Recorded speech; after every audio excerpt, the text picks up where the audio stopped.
What if I told you that there's an ancient prophecy that's been hidden for centuries, and it foretells the reign of one last pope? What if I told you that Pope Francis, the man sitting on the throne of St. Peter right now, matches the prophecy in chilling detail? And now, as whispers of peace and safety echo across the globe, sudden destruction looms. This isn't just conspiracy, people. This isn't wild speculation. This is the prophecy of the popes.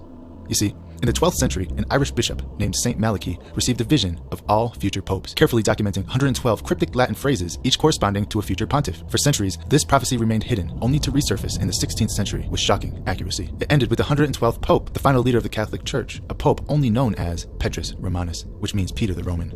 Now, this final pope, according to prophecy, would shepherd the church through its great tribulation, witnessing the destruction of Rome itself.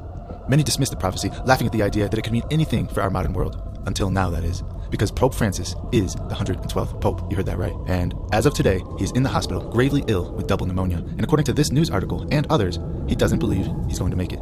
Now, let's be clear here. The timing of this is disturbing. For the first time in modern history, the Vatican has been at the center of a global movement towards religious unity, drawing Christianity closer to Islam, Hinduism, Buddhism, and all the other world religions. Why? And let's not forget that they intend to embrace the presence of quote-unquote extraterrestrial life if it becomes revealed. Here's the thing. Under Pope Francis, the Catholic Church has pushed for a one-world religion, welcoming global faith leaders into what some believe is the formation of a new spiritual order. He spoke of economic reform, sustainability, aligning very closely with the WEF and the global elites who are pushing for the quote-unquote Great Reset. Furthermore, he encourages interfaith unity, basically saying all paths lead to God, totally ignoring the fact that Jesus Christ himself said, "No one comes to the Father except through me." So we have this radical pope, who's the 112th pope, that aligns with the prophecy of the popes, who at this very moment is on his deathbed, suffering from double pneumonia. And here's where things get even stranger. You see, the Bible gives us very specific warnings about the days before sudden calamity. 1 Thessalonians 5:3 tells us, "For when they shall say peace and safety, then sudden destruction comes upon them." Think about it.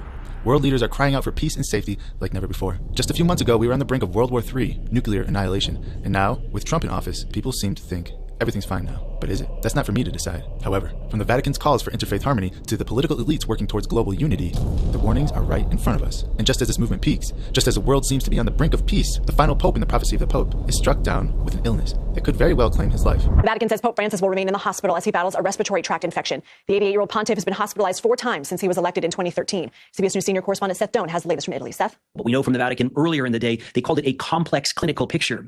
Dr. John LaPoupe told us whenever an 88-year-old is admitted to the hospital with a lung infection, it can be a cause for serious concern, particularly if it's caused by multiple different organisms, which is the case with what the Pope is battling. Before he was admitted, we'd seen the Pope breathless at times and various points handing over speeches to aides to complete them. There's no question about it. The Vatican officials are downplaying the severity, but sources inside the Holy See confirm that this could be the end. If Pope Francis passes away, the implications could be earth-shattering. Will the world descend into the prophesied chaos just as Scripture foretells? You know, we're going to have to just wait and see on this because nobody knows for sure. However, we are watching events unfold in real time, and no one is talking about the deeper implications. But make no mistake, something is coming. Is it next year? Is it 100 years from now? Or is it 1,000 years from now? Nobody knows. But what we do know is that we've seen the warnings and we've read the prophecies. And now we ask the question that nobody dares to ask. What happens next? The final Pope. Tell us about that, Tom. Yeah, Gary, and first of all, let me preface this by saying it is not hype to say that this is the most important research I've ever personally been involved in. And the prophetic implications of it could be beyond any kind of hype that I'd be able to add to that anyway. It does use a famous Catholic prophecy that's simply called the prophecy of the popes. People can look it up on Wikipedia if they want to know more about that. But what makes this prophecy important is that given almost 900 years ago, 1139 or approximately 900 years ago, was published out of the secret archives of the Vatican, right? Brought out and put into a book called Lignum Vitae over 400 years ago. But what does this prophecy do? What does it say? Well, it tells us every pope that would exist from the time of Malachy O'Morgair, so Celestine II, down to the final pope, who it names Petrus Romanus, Peter the Roman. And why this pope is important is because, according to the Catholic prophecy, this will be the false prophet of end times fame who will help give rise to the Antichrist. I've been saying publicly something that I have never said before about any book that I've written, including best-selling books, and that is that this is without doubt the most important research I ever personally have been involved with because, in fact, I can tell you that when Chris Putnam and I were doing the research, there were 2 or 3 times we stopped in our tracks.